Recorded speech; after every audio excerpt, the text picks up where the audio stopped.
Igan sugatan ng driver ng isang ride-hailing taxi matapos sumalpok sa pader ng isang establishmento sa Quezon City.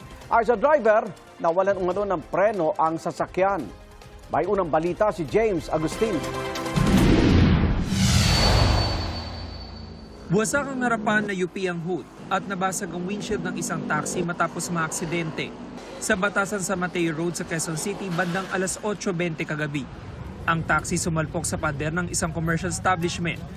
Umiika ang 55 anyos sa lalaking driver habang inaalalayan ng mga rescuer at mga nagmalasakit na motorista.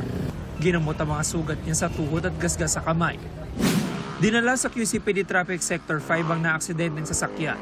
Nagtungo rin doon ang driver pero tumanggi na siya magbigay ng pahayag sa media. Base sa kanyang salaysay sa pulisya. Nawalan daw po ng preno yung taxi niyang minamaneho. Kinabig niya na sa kanan kasi meron daw pong sakyan sa kanyang unahan. Malalaman naman po yan pag nagkaroon po ng thorough investigation kung talaga nagmalfunction yung sakyan niya. Sa investigasyon na pag-alaman na pauwi ng driver sa San Mateo Rizal matapos ang buong araw na pamamasada ng siya'y maaksidente.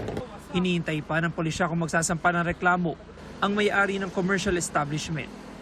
Ito ang unang balita. James Agustin, GMA News.